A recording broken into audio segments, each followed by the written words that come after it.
Can you tell I spent several minutes trying to make sure that that kicker light on the red logo was just perfect? Hey everybody, Nick here, and today I want to talk about the concept of peak technology. You hear that word a lot these days. Oh, are we at peak television? Are we at peak cinema? Are we at peak camera? But actually, there's something I think is really important to consider in all of that, and that's where we are with digital motion picture acquisition technology. Interestingly, digital cinema is not that old. The original ARRI Alexa came out in around 2010, and prior to that there were a few examples of digital cinema cameras, but nothing to really write home about, or nothing that was really shaking up the industry until the Red One and the ARRI Alexa came onto the scene. So the Red One with its Mysterium sensor and the ARRI Alexa with the Aleph 3 sensor, they've really started what we know today as digital cinema. And for a long time, there was a pretty hearty debate between analog purists and the sort of digital frontiersmen about whether this digital technology was good enough or would ever be good enough to supplant or replace analog film acquisition. And there are still those like Christopher Nolan who insist on shooting everything on film and defend their positions with very good and reasonable arguments. But I'm here to make the argument that the opposite is true, that not only is digital good enough, and not only have we in fact surpassed the original analog acquisition technologies on which they were based, but we may be near the peak of where we're ever going to be with this technology. I won't get into the geopolitics too much, but if you're interested, there's a guy named Peter Zeihan who is predicting that the age of more is basically over, and the idea that we're going to get a new iPhone or a new digital camera every 18 months is basically at an end. And he's got some really compelling arguments, and generally I think he might be right. So in general, technology is going to stop progressing at the fast pace that we've become so used to over the last 7 decades or so. But ignoring the geopolitical aspect, let's talk about what the technology is inside these cameras, what's so important about it, and why we're kind of at this pinnacle. It might make the most sense to start with what exactly motion picture acquisition is. Because a lot of people think when you're shooting a film, you are shooting action, you're shooting movement, but you're not. You are capturing a series of still frames. It is essentially high-speed stills capture. That's all motion picture is. And when you do it 24 times a second, you create this illusion of motion that feels really good to our eyes and our brains.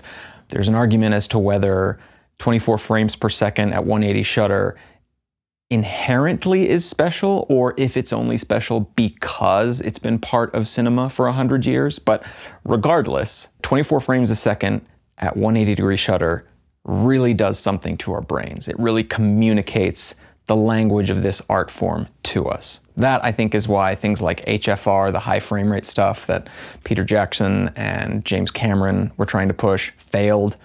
I think that's part of why 3D has been such a spectacular failure, because it's a totally different art form and, in my opinion, inferior. Side note, I hate watching 3D movies. Not only does it give me motion sickness, which is apparently true for something like a third of the population, but also it cuts the brightness in half. Regardless of what technology you're using, you're not able to have as bright an image on the screen.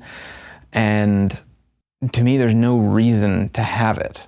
Anyway, what we're doing is we're taking 24 still pictures a second and we're showing them at that speed. So that's where digital capture comes into play. We've had really good digital cameras for a while. My first digital camera was an APS-C Nikon camera that I thought the world of at the time. It was just incredible to be able to take shot after shot and learn so quickly without the need to wait for the film to be processed, without having to do all the messy tedium that is associated with actual film capture. And I think the romanticism with which that's been hyped up recently, whether it's film or vinyl or anything else like that is ridiculous. We get better final products with digital than we ever did with film. I've shot on both, and when I made the switch from film to digital, I never looked back. And it's only gotten better from there, right? Our stills capture has gone from APS-C sensors to full frame sensors, even beyond now with things like the Fujifilm GFX 100. And it's incredible. We have outstanding dynamic range, we have incredible resolution, and the result is better than any film capture ever was. There is nothing in the stills world where any analog technology even holds a candle to entry-level digital technology, right? The Canon R6 $2,000 camera will outperform $8,000 film cameras from only 20 years ago. And I will die on that hill if you want to argue with me about it. But okay, so in the stills world, we've got the resolution, we've got the dynamic range, we've got the technology to take incredible single photographs. So if motion picture acquisition is just that times 24, haven't we had perfect cinema cameras all along? And unfortunately, the answer is no. Because when you do that 24 times a second, you're putting an incredible strain on your processing system, on the little chips inside here that push all the ones and zeros around. And for the CMOS sensors that are capturing our images, a baseline consistent temperature is critical for a clean image. So taking a picture 1 time a second or even 6 times a second, that was possible in the stills world. But in the motion picture world, when you want to do it 24 times a second or more consistently for seconds or minutes at a time, you need to be able to cool your sensor down. And that's one of the chief reasons why consumer mirrorless cameras will have worse dynamic range or noisier video at the end of the day, because they're not able to cool that sensor down. And so the total amount of noise is going up, which means that your dynamic range is going down. So any motion picture camera, whether it's Red or Arri or Sony, is going to have this massive cooling block that takes up the entire center of the camera, right? So if we take a look at this camera, the bottom half of each side is this massive air intake, and it's also a heat sink. So cool air is coming in this way. It is passing through the sensor to cool it. That heated air then passes over a heat sink and a fan, and the hot air blows out the top. And this is the V-Raptor X, but that's the same for the Arri Alexa or the Alexa Mini or the Alexa 35, any of those things. We've got to cool the sensor, and we've got to have a ton of processing power at the same time.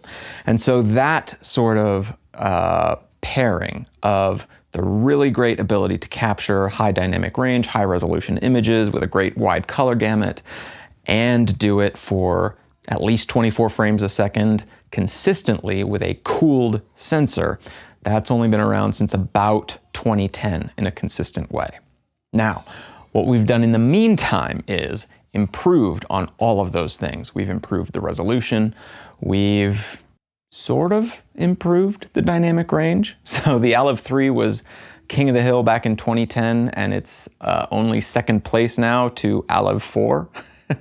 So we haven't done tremendous things in terms of the sensor dynamic range, but we've improved resolution and color gamut. And so this camera, the V-Raptor X, adds another element to the puzzle that really kind of completes the picture. And that is, of course, the global shutter. So Arri cameras have had very fast shutters in the 8 millisecond range for a while, meaning that the time it takes to read the sensor from top to bottom was only about 8 milliseconds on those cameras, 8 to 10, somewhere in there. Sony has always been really quick with theirs as well. I think the Venice 2 is something like 3 milliseconds, but the V-Raptor X is 0 milliseconds. The entirety of the sensor is read at exactly the same time. And so this is sort of the final piece or the nail in the coffin for the digital versus film transition, because for those who had a problem with rolling shutter, and at 8 milliseconds or less, it's really hard to have a problem with it. But for those who did, there is now no more argument left. So with 12.5, 13 stops of dynamic range and a global shutter that will shoot up to 120 still frames a second, we're now at the point where there's nothing left for film to compete with. This VistaVision sensor will capture 8,000 rows of pixels that are real, actual data. It's not like a GoPro where it shoots 4K, but you're barely getting a 720 image out of it, and it's just basically upscaled. These are 8,000 real discrete rows or columns of data. It's a 32 megapixel image that competes with the image of the best stills cameras ever made, film or digital. That's actually what DSMC stands for, I learned. DSMC is Red's designation for their cinema cameras, and it stands for Digital Stills and Motion Capture. And they sort of think about this the same way I did when I started getting into cinema in the first place, which is, I'm a decent stills photographer, but I need to figure out how to make a series of still images taken over a period of time have the same feeling that my still images had. Sorry if that doesn't make any sense, or if this is just a crazy rant, but when I moved from stills to video, my thought process was, okay, I'm good at making someone feel something with this single image, right? How can I translate that into motion over time? And it took a long time to do it, both in terms of my skill sets, but also the technology. Because when I first started taking the video, I was like, why doesn't this look as good as the stills coming off of this same camera? And hopefully you understand a little bit why that is, in terms of the camera couldn't push the same resolution and dynamic range for video as it could for stills, because it just, it was struggling to keep everything cool, and it was struggling to deal with all the data pushing through. But now we have these tiny little supercomputers with these amazingly well-engineered cooling solutions, and they are just capturing everything in the most beautiful way. And now, in global shutter, it's exactly like it was with film, where the piece of film comes through the gate, you let the light in, you stop the light coming in, and you move to the next one, and it records all that information at once on your film stock. So with global shutter, that's now happening. And Venice is very close with a basically 3 millisecond readout time. The Sony A9 III looks like it has pretty darn good dynamic range. It's not going to be quite as good in the shadows as this camera will be, but we've got those. I'm sure there are more coming, but there's not a whole long way to go from here. 12K, in my opinion, is never going to be the standard. I know Blackmagic makes those cameras, and I think that's kind of unnecessary data pushing. 8K is fantastic because it gives you more ability to crop in or enlarge things and make it look like it was an original 4K capture. Beyond that, I think you're just wasting data, and we're never really going to need displays beyond 4K because they already outpace our eyeballs unless you're about 6 inches from the screen. Or you want something like the Sphere in Las Vegas where you have 18K, but it's taking up a huge field of vision where you have to actually move your head to see the screen. Anyway, there's not a lot from here that we could ever want. Maybe more dynamic range. If this sensor could capture 5 more stops and I didn't even have to worry about exposure ever, you'd probably need more than 5 more. But yeah, so right now it captures like 13 and a half. If it could capture like 22 stops, which I think is like the range of the human eye, that would be pretty darn good. But that's hard. You're asking for like 9 more doublings, 8 or 9 more doublings, which is something like 500 times bigger. Let me see. 2, 4, 8, 16, 32, 64, 128, 256, 512. Yeah. So 10 doublings is 1,000, 9 doublings is 500. You want like, between 300 and 500 times more sensitive than these current sensors. We might not get there. So you're still going to have to set your exposure. Fortunately, we've solved that problem with audio already with 32-bit capture, which is awesome. You never have to set gain for audio capture anymore if you have a 32-bit recorder. You just have to make sure you're practicing decent technique and not, overloading your capsule, but you never have to set gain for audio. It would be sweet if we could do that for video, but I don't think we're ever going to get there.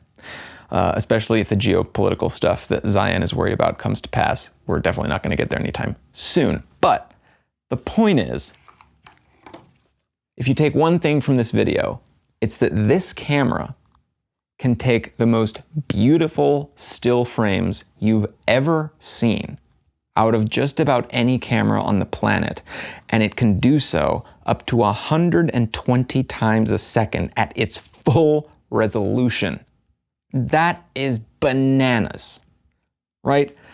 I've been shooting with this thing for about 5 months. I have zero affiliation with Red. I bought this camera at full price, and I'm just a person like the rest of you who enjoys this technology and learning about it and figuring out how I want to make this kind of art. But for me, this is kind of the end game, right? This is peak cinema, and I've already made a ton of content with it, and I can't wait to keep making more.